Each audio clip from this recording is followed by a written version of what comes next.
merupakan jutawan. Baginda ni jutawan, orang yang sangat kaya, memiliki ternakan, tanaman, perniagaan yang sangat hebat. Bahkan Allah kurniakan zuriat dan juga pasangan kepada Nabi Ayub ini lebih daripada seorang. Isterinya lebih seorang, anak ada 14 orang kan? Namun ketika berusia 60 tahun datang satu musibah ataupun ujian yang sangat berat kepada Nabi Ayub AS secara tiba-tiba mendadak. Bermula dengan ternakannya kena wabak, semua binatang ternakannya mati, tanamannya musnah, kena serangga, terbakar ladangnya, habis perniagaan dia sekali mata habis tiba-tiba pada usia 60 tahun. Bukan setakat tu tuan-puan ibu ayah sekalian, Allah uji lagi Nabi Ayub ini 14 orang anak dia mati seorang-seorang mati, 14 orang. Semalam yang viral 8 orang kan, 7 anak seorang ibu.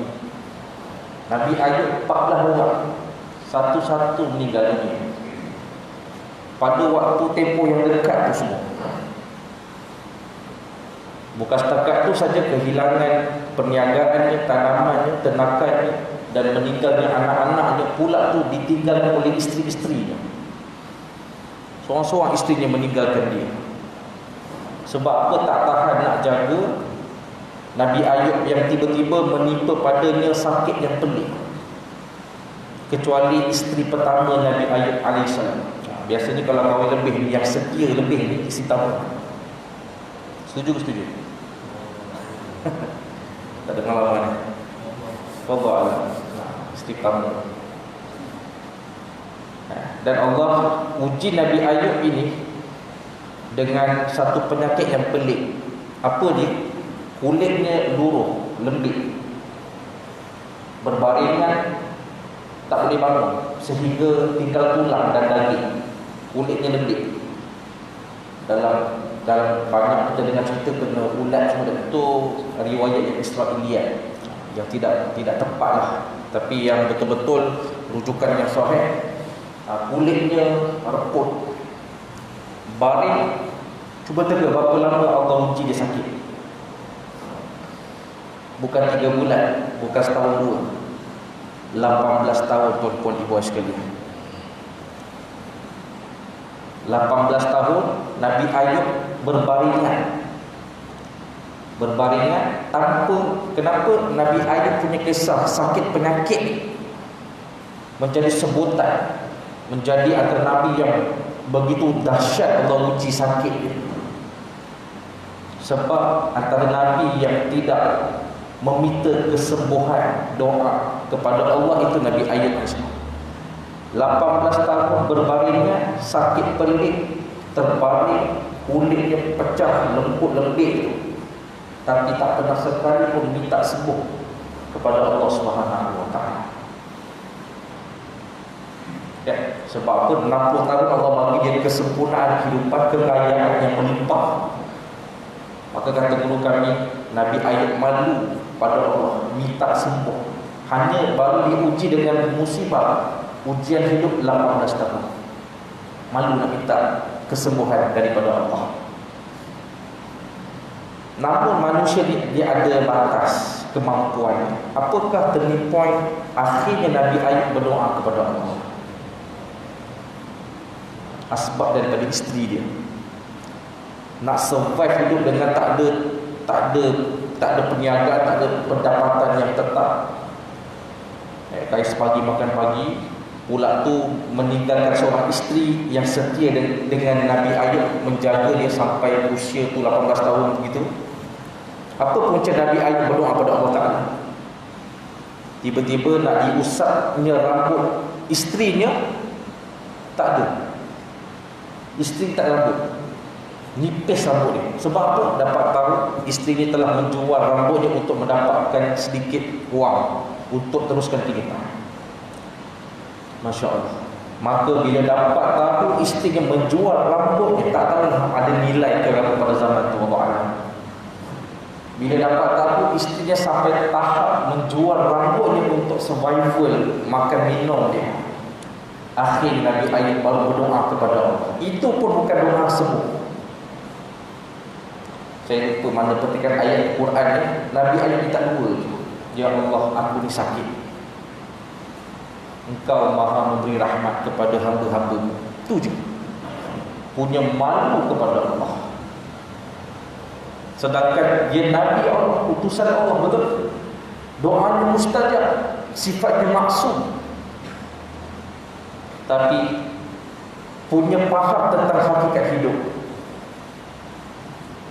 Yang daya mampu dia memohon pertolongan Allah itu dengan penuh adab, dengan penuh berhati-hati meminta pertolongan Allah.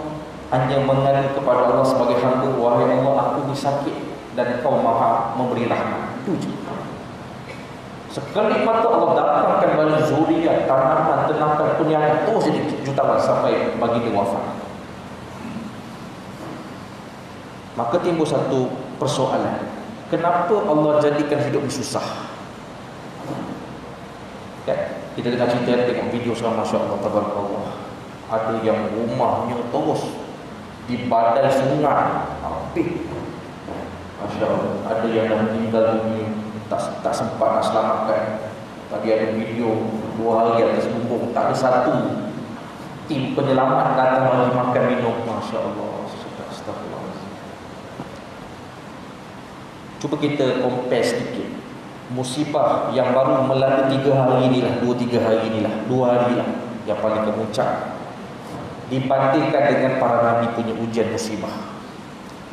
Mana yang lebih challenge? Nabi Adam pun bukan kali-kali Allah uji dia. Kan orang banyak salah faham tentang memahami perjalanan sirah para Nabi itu. Ada ceritanya tu, kelihatan Nabi ni ada bersikap gagal dalam menghadapi ujian. Nabi Adam dikatakan gagal ujian Allah Ta'ala makan buah khuldi. Maka kita betulkan balik, dia sebenarnya bukan tentang ujian itu. Kayu ukur gagal. Ini benda akidah. Apa hukum kita menghujum Nabi ni gagal dalam ujian hidup? Apa hukum dia? Kita ni orang awam ni, dia suka baca sirah tu, faham logik dia. Tuan-tuan ibu sekalian, takkan kita nak faham Nabi tu sifatnya apa yang Allah uji tu tak terkalah. Tak terkalah, tak sedih, berjaya dengan jaya yang sempurna melalui setiap tribulasi hidup. Nabi pun ada Allah tegur dia. Nak ceritanya, ujian tu bukan tentang nilai gagal melepasi cabaran tu, bukan. Nabi Adam tu terus dimuliakan sampai bila-bila, bukan kerana kita faham sirahnya dia makan buah khuldi, tercampak ke dunia, simbol kepada kegagalan seorang Nabi. Bukan begitu. Gagalnya apa dia? Secara adatnya kita tidak berjaya melepasi ujian, tetapi kekal menjadi hamba, kembali segera kepada Allah. Kemampuan kita gagal pada sesuatu ujian musibah itu, tetapi istiqomah dengan beriman kepada Allah, terus istighfar, segera taubat kembali kepada Allah. Dan inilah yang tidak ada kepada orang awam, orang biasa, yang hanya Allah berikan kepada para nabi dan para awliya. Kan kita lihat. Sebab tu kenapa Allah jadikan hidup ni susah. Semua susah. Bahkan kalau kita tanya orang kaya pun, secara zahirnya nampak dia senang. Cuba borak dengan dia. Oi, cakap senang dia lah. Ya Allah, nak sampai tahap ni mesti cakap gitu. Tetap susah. Ini dia punya formula. Kenapa dunia ini Allah jadikan susah? Kan? Dan jangan kita berkeluh kesah bila rasa susah. Susah tentang kerjaya, perniagaan kita, rumah tangga kita, serba-serbi susah. Pertama, kita kena jelas secara prinsip akidahnya, dunia ini memang Allah sengaja buat bagi susah, supaya manusia lemah, supaya manusia ni berputus asa dengan dunianya. Dan yang paling utama, kenapa Allah sengaja jadikan dunia ni, hidup ini memang penuh dengan kesusahan, supaya manusia sedari kembalilah kepada Allah Subhanahu wa ta'ala. Sebab itu orang yang diuji senang tu lebih susah ujiannya berbanding orang susah. Orang susah ni memang pertolongan tu hanya dilihat Allah Ta'ala je mampu tolong dia. Tidak orang senang. Orang senang ni dia boleh rasa dia ada simpanan dia ada dia punya legasi perniagaan dia ada dia punya partner, ada banyak sebab untuk dia susah, untuk rasa susah dengan kehidupan. Maka kita kena mengakui. Sebab tu ada orang tanya, apa maksud kebenaran? Kita ni hamba yang telah mengamalkan, mempraktikkan kebenaran ataupun tidak. Sebab itu, kenapa Allah jadikan ujian dalam hidup? Untuk mengukur kebenaran yang kita amalkan dalam diri kita. Kan kita belajar beribadah, persoalannya iman kita macam mana? Tak tahu. Nak tahu kita ni berada pada jalan kebenaran ataupun sebaliknya, ujian Allah Ta'ala. Allah uji tu tengok apa respon kita. Sabar ke tak sabar, syukur ke kufur, kan? Marah ke bertenang. Tidak ada cara lain boleh mengukur kebenaran melainkan dengan wasilah ujian dan cabaran hidup.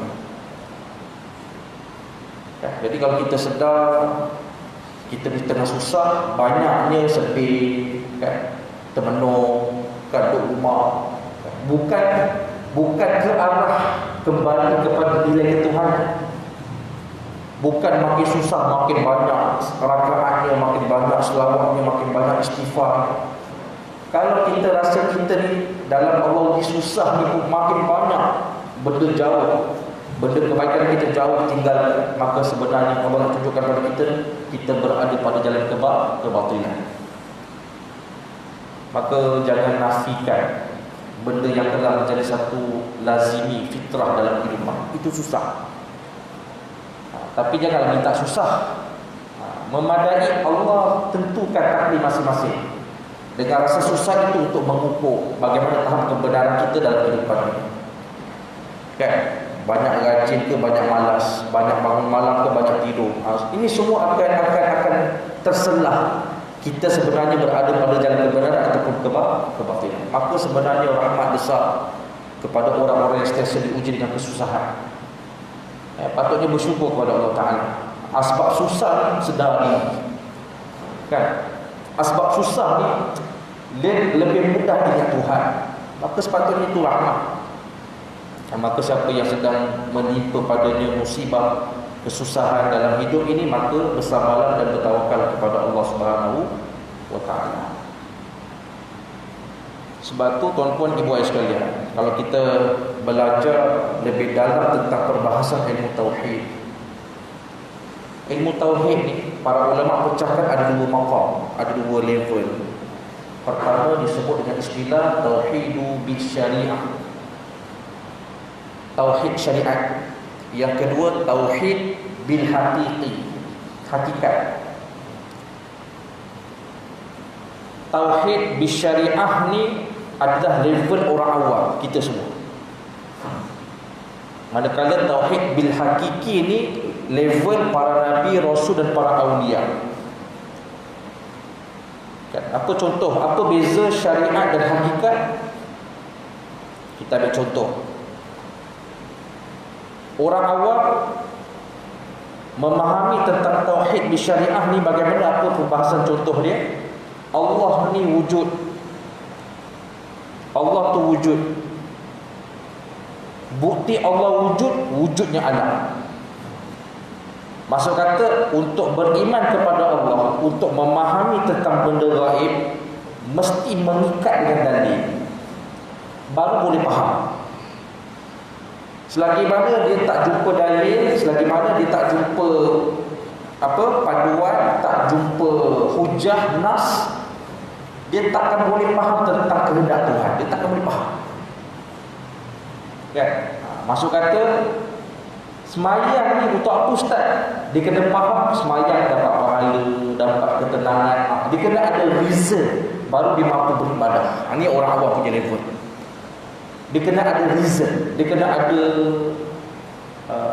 evidence, dalil, nas, baru mampu memahami kehendak Tuhan. Tetapi berbeza Nabi, Rasul dan para awliya. Maka mereka ni memahami tentang nilai Tuhan ni secara hakikat. Apa contohnya?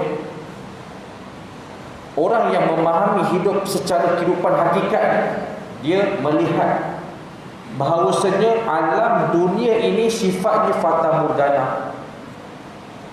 Fata morgana ni apa maksud dia? Dalam bahasa Arab, ghurur, iaitu palsu, tipu daya. Apa lagi? Fata morgana, tak wujud secara hakikat. Kalaupun wujud, sifat wujudnya sementara sahaja. Barang boleh hilang, barang tak kekal. Sebab itu para Nabi Rasul dia tak ada gairah terhadap dunia. Sebab apa? Memandang dunia dengan level hakikat. Hakikatnya tak ada nilai, dunia ni rendah sifat. Sebab tu Nabi beri apa yang Nabi ada? Barang murah. Kalau dalam riwayat, dalam hadis disebut dunia ini bagaikan sampah ataupun bangkai. Siapa nak simpan bangkai? Tak ada. Tapi kita ni orang awam, lemah iman, nampak duit tu berharga, kereta tu bernilai, orang awam. Tapi tidak Rasul, Nabi dan para awliya. Sebab tu jangan pelik. Nabi dapat benda baru, Nabi bagi baru. Sampai tak ada apa kat Nabi. Kita pula orang awam ni, kan kita sebut orang awam ni, nak faham tentang hakikat, dia mesti kena tengok dalil. Itu yang timbul pertikaian. Nabi ni malas ke? Kan dalam kita baca sirah, kan Nabi ni miskin, hidup susah, kan banyak lapar, sebulan tak berasap dapur. Terfikir oleh orang awam bila dengar hadis macam ni. Nabi ni malas ke? Allah, doa lah kepada Allah Ta'ala. Kenapa pilih berlapar-lapar? Doa lah. Kan Nabi. Ni orang awam punya mentaliti. Tapi orang hakikat dia tak ada macam tu. Orang hakikat apa jawapan dia untuk isu macam ni? Tak rasa lapar. Punya saking sibuk fikir Allah, fikir umat. Sebab tu Nabi ni tak rasa dapur dia. Nabi tak fikir nak renovate, nak beli kemewahan, nak cantikkan bilik. Dah, tak ada. Bukan tak nak, tak terfikir. Sebab itu kenapa dalam riwayat, kebanyakan Nabi bangun malam tahajud dengan wudu isyak. Kenapa? Kenapa para ulama banyak menyebut Nabi ni kebanyakan bangun malam tahajud? Nabi ni menggunakan wudu isyak. Nabi tak tidur ke? Bukan Nabi tak tidur. Nabi tidur jasadnya, tetapi roh Nabi, akal Nabi sentiasa berzikir sepanjang malam. Sebab tu umat Nabi ni jangan belakangkan Nabi, jangan. Sebab hakikatnya Nabi tak mati. Roh Nabi tu kan segar, boleh bersaksi siapa umat yang perform, siapa umat Nabi yang tak perform. Sebab tu jangan buat lekeh dengan sunnah Rasulullah sallallahu alaihi wasallam. Apa buktinya? Ayat Quran surah Al-Baqarah. Wala taqulu liman yuqtalu fi sabilillahi amwat bal ahya'un walakin la tash'urun. Allah sebut jangan kamu menyangkakan orang-orang yang mati syahid itu mati. Bal ahya, sedangkan mereka ini hidup, sedangkan kamu tidak menyedari. Orang mati syahid pun Allah tak matikan hakikat roh dia, tak mati. Ini kan pula Nabi, penghulu bagi seluruh makhluk dan Rasul. Sebab tu kita disunatkan untuk apa? Kirim salam pada Rasulullah, kan? ziarah makam Nabi itu kita beradab seolah Nabi saksi dengan perbuatan kita. Begitu. Sebab apa? Hakikat Nabi tak mati. Jasad je berpisah daripada hakikat kehidupan. Maka timbul satu perbincangan, kenapa orang awam ini tidak mampu beriman, bertauhidkan dengan tauhid hakiki? Kenapa? Sebab kata para ulama, sebab Allah tiupkan pada hati manusia ini itu dengan hijab. Apa tu hijab? Dinding. Hati kita ni penuh dinding. Apakah dinding yang dimaksudkan itu? Iaitu sifat ananiyah. Sifat keakuan tu menebal, tinggi sangat. Apa maksud keakuan di sini? Dialah yang paling berjasa dekat rumah tangga dia. Dialah yang bagi nafkah. Dialah yang didik anak dia. Dialah yang bertukus lumus untuk pasangan dia. Semua cerita pasal kita, pasal diri, pasal dia, pasal aku. Mana cerita pasal Allah? Tak ada. Mana bomba datanglah batuan, mana ni pemimpin-pemimpin, mana semua pergi ni. Ni orang awam. Tak salah. Tapi kalau tak jaga secara akidah yang betul, boleh jadi syirik. Yang takdirkan banjir ni siapa? Pemimpin. Apa? Dia tak dapat jagalah orang betul, kau dah melimpah. Situ. Sebab tu bahayanya kalau orang awam dia kekal syariat semata-mata. Dia tidak ada effort syariat tu sebagai kenderaan menuju hakikat. Tengoklah. Dia akan menghukum orang. Sebab apa? Hidup dengan mesti ada bukti, mesti depan mata, jelas. Tak boleh gitu. Sebab hukum alam ni dia ada hukum sunatullah, dia ada hukum ghairul adat. Benda yang bukan mesti ada di situ. Tuan-tuan pernah tak makan separuh pinggan kenyang? Pernah? Macam dah lama tak rasa macam tu. Pernah tak makan separuh pinggan kenyang? Memang dah tak larat dah. Kenapa ada orang makan separuh 4 pinggan, 3 pinggan tak ada kenyang? Ini namanya hukum adat dengan hukum bukan adat. Dunia ni bukan terikat mesti mengikut logik akal, mengikut logik akal dan adat dah. Tak semestinya. Buktinya apa? Contoh lain. Ubat ni secara adat, kajian, kan, pengalaman, tajribah orang-orang kecil pandai ni boleh menyembuhkan sakit. Berapa ramai makan ubat Panadol mati. Betul? Dunia ni jangan faham semata-mata terikat dengan adat dah. Dia ada secara berkala, secara kun fayakun kehendak Allah, dia boleh berlaku luar adat. Banyak ananiyah tu bosnya. Kan, banyak anani, banyak ananiyah. Kan, semua cerita pasal aku. Cita-cita aku, impian aku, kan apa lagi? Harapan aku, hajat aku. Semua cerita pasal kehendak dia, impian dia, kesukaan dia. Cerita pasal diri sendiri. Langsung tak mengambil berat tentang apakah yang Allah berkehendak. Itu yang jadinya apa dia? Hukum Islam tak tertegak, dia mana dah buat tak boleh apa. Sebab apa? Risiko dekat diri sendiri. Kan cakap lebih-lebih orang cakap kita gitulah, kita ginilah. Takut nak buat kerja-kerja dakwah. Sebab apa? Nak jaga survival diri, nak jaga piruk nasi diri sendiri. Biarkan hukum Islam tu terabaikan. Biarkan Allah hina Rasul. Biar. Sebab apa? Kalau cakap lebih viral, cakap lebih kena ban. Bertambah sesat lagi tuan-puan ibu sekalian. Apa yang jadi bila ada ananiyah? Dahlah fikir risau dia tentang anak dia, tentang masa depan dia, tentang perniagaan dia, tentang kerja dia. Semua cerita pasal diri dia. Maka tak peliklah lebih utamakan berniaga daripada masjid. Tak pelik. Maka tak peliklah lebih banyak jalan-jalan keluar sana berbanding datang ke rumah Allah Ta'ala. Sebab tu Allah hancurkan segala nikmat. Rumah hancur, mall hancur, jalan-jalan sudah tutup, hancur. Sekali semua minta datang pergi ke masjid, tolonglah buka masjid, tolonglah buka masjid, buka masjid. Itu pun ada tak pergi masjid juga. Tak pergi masjid juga. Terus. Maka bertambah sesat lagi manusia ni. Semua cerita pasal hari-hari nak buat apa yang dia suka, bukan Allah suka. Suka dia suka-suka nak buat apa yang dia suka, bukan Allah suka. Ni sifat ananiah. Bertambah sesat, maka berlaku pula satu level yang lebih sesat lagi apa dia?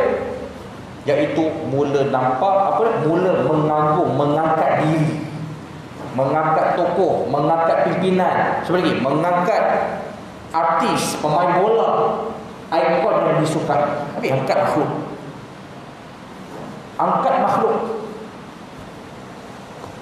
Dia sebut tu, mana bomba, mana pemimpin, mana penghulu kampung. Penghulu kampung kata bumbung. Bomba ulu air tenggelam kan ada gambar tu. Lori bomba tenggelam. Tapi bomba dah bomba lagi. Tetap bomba tu atas lori bomba. Ini orang Allah. Dia kalau jahil dia nampak buruk sangat dia punya sikap. Tuan-tuan ibu ayah, kita kena faham. Ketika proses Allah menciptakan roh manusia ni, Allah banyak datangkan banyak elemen. Antaranya apa dia? Perasaan bukan wujud, perasaan taksub atau bertaksub. Perasaan apa bahasa Melayunya? Masya-Allah. Teruja. Antara roh kita ni Allah tiupkan sifat yang ada pada manusia secara fitrah dia mudah teruja. Tetapi sifat teruja yang Allah tiupkan pada roh manusia ini tujuannya untuk teruja Allah. Tapi membesar hidup dekat dunia ini jauh daripada agama, jauh daripada ilmu, jauh daripada para ulama. Tak kenal Allah, tak tahu apa sifat bagi Allah, kan, tak tahu apa tentang syariat Allah Ta'ala. Last fitrah rasa teruja itu penuh dengan makhluk dunia manusia, maka dia puja makhluk, puja dunia, puja benda, branded, kereta mewah, rumah mewah.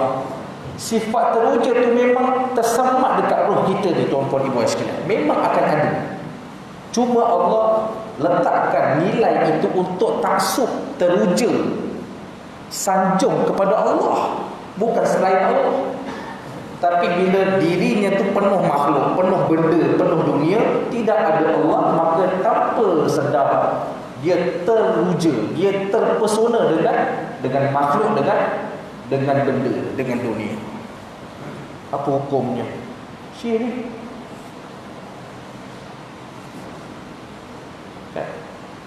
Paling kemuncak kesesatan apa dia? Dia menyalahkan Allah. Apa lagi? Macam-macam busa, berdoa bertahun. Allahu Akbar. Halus je talmisu iblis, bisikan iblis dan syaitan. Halus sangat tuan-tuan ibu sekalian. Kan? Berapa ramai yang tak terasa galat ibadah bertahun, pagi sampai malam ulang-alik masjid surau, tanpa sedar amalan itu banyak dicuri oleh iblis dan syaitan. Dicuri ini apa dia? Bisikan untuk riak, bisikan untuk tidak ikhlas. Dia dah buat baik, saya selama ni bang berbakti ni abang, saya masak untuk abang, saya jaga anak-anak abang semua. Ini apa malas saya? Itu habis. 40 tahun saya sabar dengan abang, ini apa malas dengan saya? Habis. Kata guru kami, amalannya telah dicuri oleh iblis dan syaitan. Habis.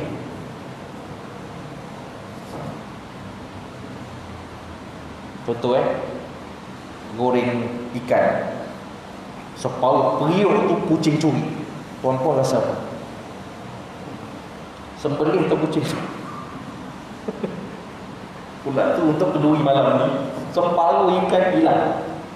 Memang sembelih kucing tu. Apa tak. Oh, Makanan ikan goreng kita kena curi. Marah melenting, pandai melenting tu maksudnya. Melenting. Tapi kalau amalan tu hilang, tercabut ikhlas tu, hilang, tenang. Allah. Astagfirullahaladzim, tak boleh nanti aku buat comeback balik. Lah, simple. Macam tak benda. Tenang. Amalan hilang, relax. Dia rasa dia amal lagi esok. Kenapa dia tak boleh buat watak yang sama kalau goreng ikan tu kena curi separuh? Tenang. Alah goreng lah balik. Elok je tu. Tapi tak boleh. Ikan goreng tak rasa sangat. Ni suami kena curi. Dengan cerita janda jiran depan sana tu. Dengan cerita. Oh, ya Allah. Betul kita sebut ni. Ya Allah. Dia apa saya? 40 tahun. Saya jaga apa? Saya bagi makan apa? Saya masak. Ini apa? Oh, suami hilang. Kena curi. Melenting. Macam sana contoh je. Boleh contoh? Faham kan? Contoh. Tak ada kat sini je. Melenting. Pendek cerita, suami kena curi tu melenting. Yang dia ungkit amalan tu tenang. Ya. Ini maksudnya. Sebab tu kita kena faham, kita masuk syurga bukan sebab amal soleh, bukan. Kita buat pahala, kan buat amal soleh untuk dapat pahala, untuk bayar hutang akhirat tu je. Banyak dosa kat kita, kat orang kawan-kawan kita. Dosa kat Facebook, dosa dekat Instagram, dosa parking kat tempat OKU contoh. Saya kereta tadi, tapi saya dulu balik lah. Saya pergi tak dapat perjalanan pergi parking. Macam-macam hak orang kita ambil lah. Slipper hilang.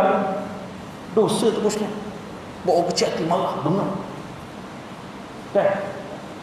Macam-macam lah. Dosa kita buat tanpa kita sedar. Nak bayar tak? Nak bayar apa kat akhir nanti? Pahala. Lepas tu kena banyakkan pahala. Sebab ada modal banyak untuk bayar balik hutang tersebut. Contoh ada orang hutang. Contoh pengalaman saya. Masa saya kecil-kecil, saya ni peminat tegar komik Dragon Ball. Dragon Ball. Okay. Apa? Pendekkan cerita, saya pinjam dengan kawan saya satu set. Daripada episod 1 sampai episod 130 lebih. Tuan-puan, hilang semua tebusnya. Hilang okey lagi. Masalah kedua saya, sampai sekarang saya tak tahu mana orangnya saya hilangkan buku. Soalannya, nak buat apa dengan kes macam ni? Akhirnya saya dapat jawapan. Lama cerita ni, dapat jawapan. Cuba kira nilai lama punya buku tu harga dia berapa kali dengan 170 lebih, 130 episod kan. So total dalam 700-800 contoh. Ustaz wajib niatkan infak, dapatkan pahala sedekah dengan nilai RM780. Harga buku tu lah. Mudah-mudahan tak jumpa dia kan, tak dapat bayar hutang dia. Dekat mahsyar dia tuntut. Dia bukan tuntut duit, dia tuntut pahala. Adalah pahala nilai itu Ustaz pernah buat infak kat dunia, Ustaz bagilah pahala itu dekat orang tersebut. Rasa seram pula. Macam boleh deal macam tu je. Macam Allah takut pula dengan jawapan tu. Tapi apa kita boleh buat? Itu hutang. Bukan tak ada dia pun tak. Muka orang kawan saya tak ingat dah muka dia macam mana. Berkawan program kan, rapat-rapat sebulan punya program, habis program tu pergi rumah dia, tengok dia ada episod, pinjam seminggu tu dah hilang sikit-sikit. Dalam 2-3 bulan tu hilang semua. Kan dia call tak angkat. Cerita zaman kanak-kanak pula habislah. Masa tu form 1 form 2. Tak tahu hukum mahkam sangat. Saya dapat jawapan tu dah besar-besar macam ni lah. Saya kena bayar 700 lebih nilai buku tu.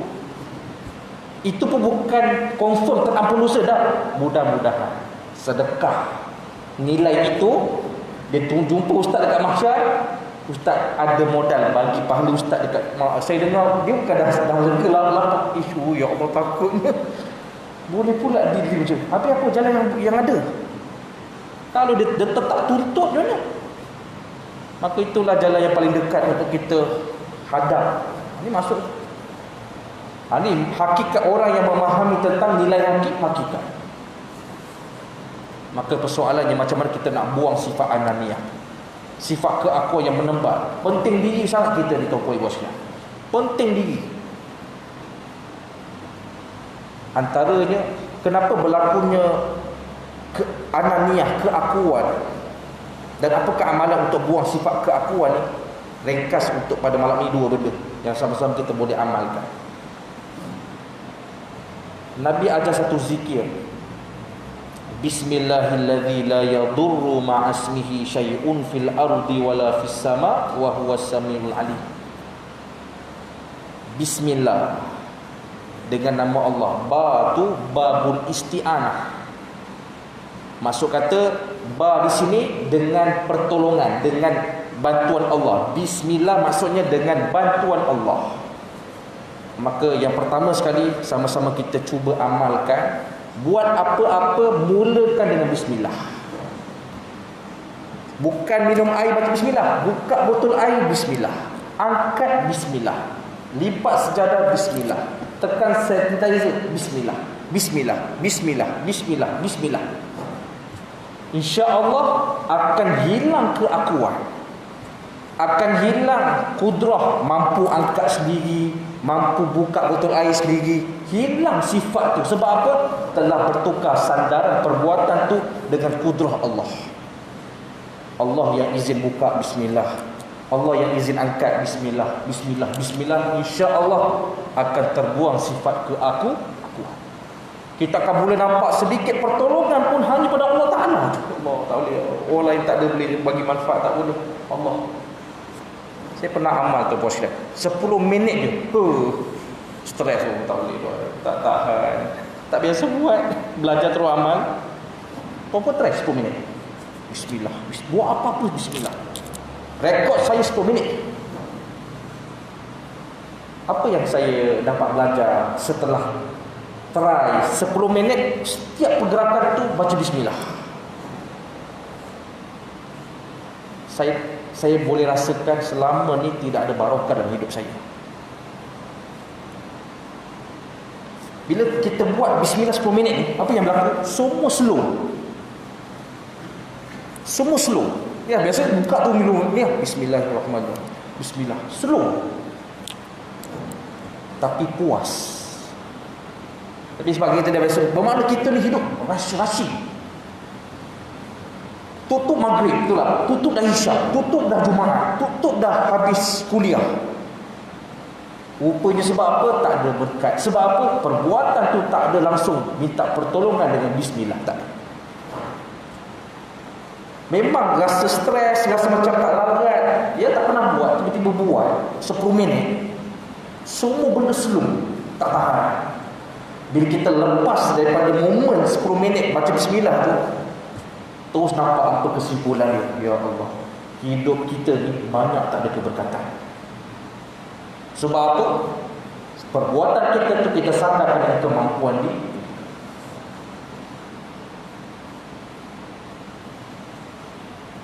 Sebelum ini, yang kedua Nabi sebut allazi la yadurru ma'asmihi.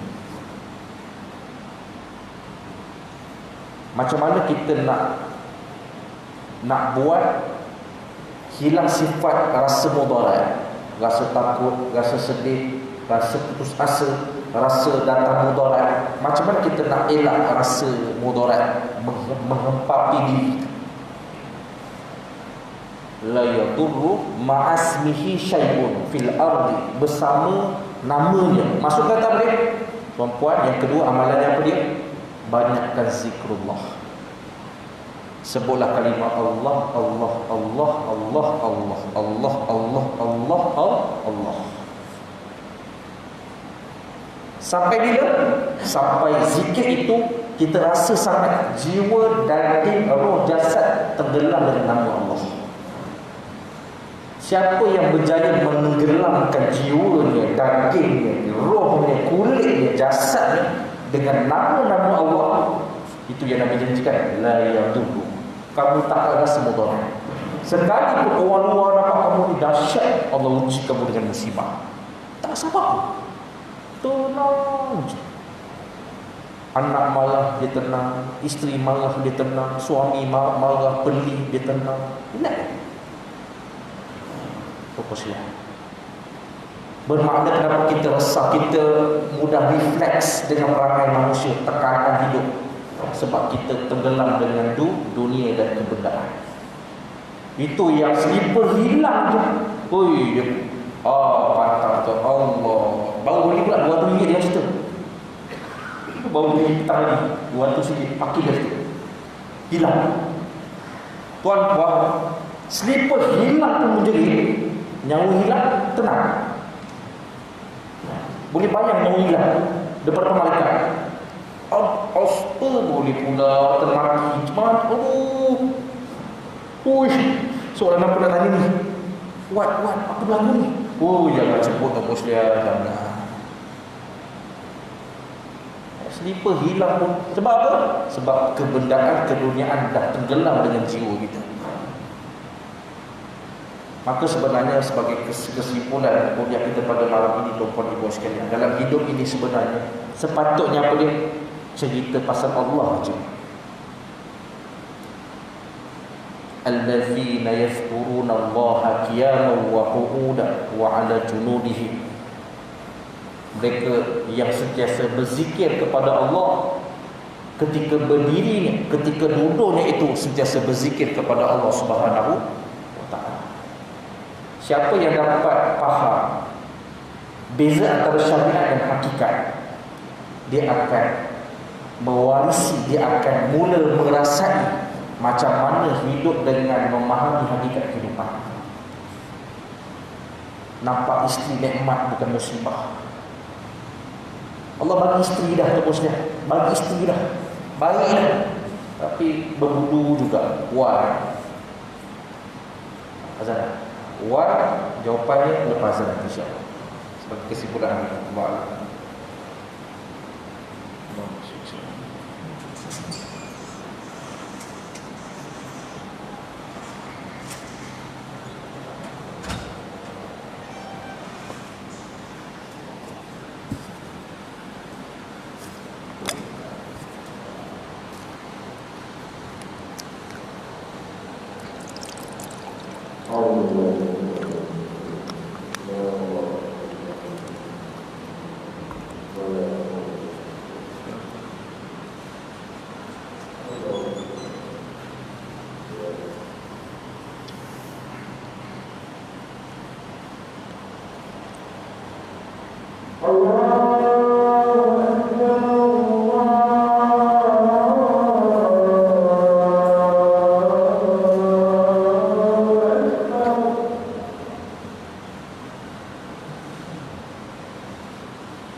Alhamdulillah wassalatu ala rasulillah wa ala alihi wa sahbihi wa man wala amma ba'd.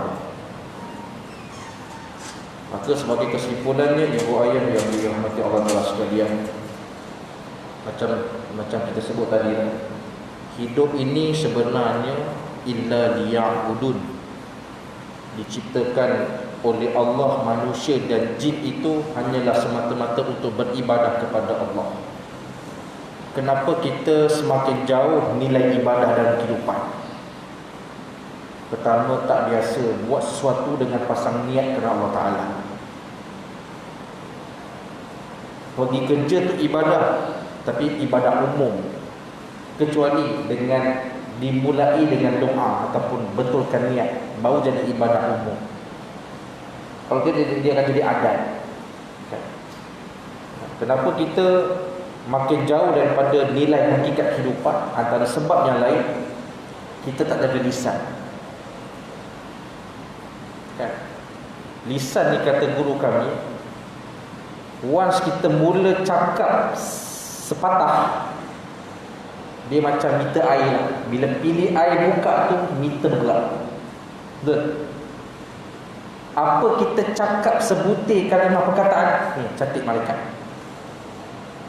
Dia tidak ada dosa, tak ada apa-apa maksud, pahala dah. Hukum Tuhan dua, dosa, pahala tu je. Sebab tu bila mana kita bangun tidur, first wording kita apa?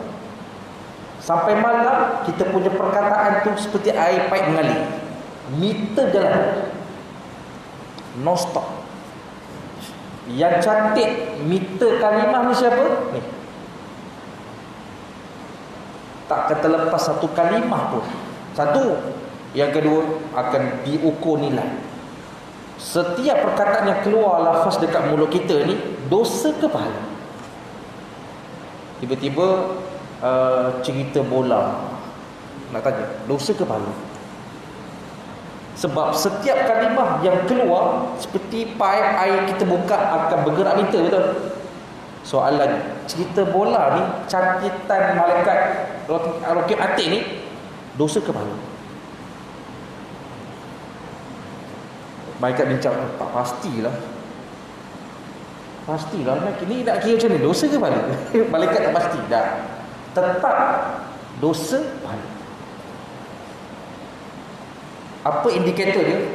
Banyak sangat cakap bola, semua topik bola tu dosa tak boleh. Larak. Tapi kita Allah tengok bola je pun takkan salah ni. Hukum orang awam memahami hakikat hidup dengan syariat semata-mata. Tengok bola takkanlah haram. Betul, tak haram.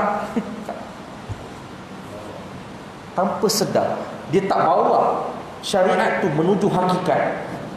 Cerita bola je lah. Soalnya, malaikat akan nisbahkan catatan tu dosa ke pahala, tu je poin. Maka bila kita faham tentang hakikat kalam kita ni, begitu maksud dia, tuan-puan. Betul Nabi bagi pilihan, barang siapa yang beriman kepada Allah dan hari akhirat, hendaklah dia bercakap dengan perkataan yang baik ataupun diam. Maka kalau tak ada apa nak cakap, baik diam dia. Betul perasan tak ulama-ulama, tok guru kita ni, cuba duduk berdua dengan dia. Kita mati kutu, dia pun diam tau. Kita nak cakap, kita nak bercakap lebih, tak segan, tak berani. Dia pula memang tak cakap dengan orang. Tuan-tuan cuba try PM tok guru kayak ni, orang besar ni, orang ulama-ulama besar ni. Dia jenis membalas tak? Soalan tanya macam tahu tak. Rezeki lah dia jawab. Ni tok guru kita, ulama-ulama kita. Sebab apa? Dia faham hakikat hidup. Setiap respon mesej, setiap bual kata dia kepada orang lain, bergerak meter dosa pahala dekat Raqib Atid. Maka sama-sama kita muhasabah. Dalam hidup kita ni, banyak buat apa? Satu. Yang kedua, banyak cakap. Zikir ke dunia? Sepatutnya hidup ni perlu difahami begini ya. Jangan buang dunia, tak boleh menuju hakikat. Nak pergi ke hakikat mesti mengambil asbab dunia. Ibaratnya nak pergi ke sesuatu destinasi atas lautan, mesti perahu atas air. Kecuali sepatutnya dunia tu pengangkutan alat menuju hakikat, tetapi dunia tu masuk dalam perahu. Apa jadi? Tenggelam. Maka pergunakan dunia untuk menuju Allah, untuk menuju hakikat. Bekerjalah gila-gila, dapat gaji tu kalau boleh, kalau faham betul-betul tuaian akhirat tu apa nilai dia punya komitmen bulanan tu dah ambil 20%, 80% jihad. Inilah sikap para sahabat dan juga para nabi dan para aulia. Sebab mereka hidup penat, bersusah payah, berpenat lelah. Mereka hidup serba sederhana, serba kurang. Bukan mereka ni tak mengambil peluang kesempatan. Mereka betul-betul mengambil peluang dunia yang pendek ini, kesempatan untuk mereka kaya akhirat. Tapi kalau ayat dialog dia, Allah beli kereta mahal, salah ke? Tak salah, sila beli. Dapat jaga hati tak? Rasa tawaduk, mana boleh kereta jeep tinggi, rasa rendah. Tak boleh. Sebab tu guru kami sebut, orang kaya, orang beriman wajib kaya, wajib. Sebab orang beriman yang kaya saja akan membela orang susah. Orang beriman yang kaya saja kan akan memberikan kekayaan itu kepada orang yang berhak. Tapi malah orang beriman ni lah ramai yang nak zuhud, nak sederhana, nak biasa. Jadi yang kaya, yang kaya raya, yang gila-gila punya kekayaan, orang yang tak beriman pada Allah Ta'ala. Habis kita lah mangsa dengan adat dunia ni, apa? Ditekan, ditindas orang awam, netizen, marhai, silap. Wallahualam, itu yang boleh kita kongsikan bersama. Mudah-mudahan memberikan manfaat, kebaikan, asbab hidayah. Hanya Allah Ta'ala jua lah yang dapat menyempurnakan perbahasan kefahaman kita pada malam ini. Siru Allah berkatilah kullu kulli hadha wa safullah. Assalamualaikum warahmatullahi ta'ala wabarakatuh.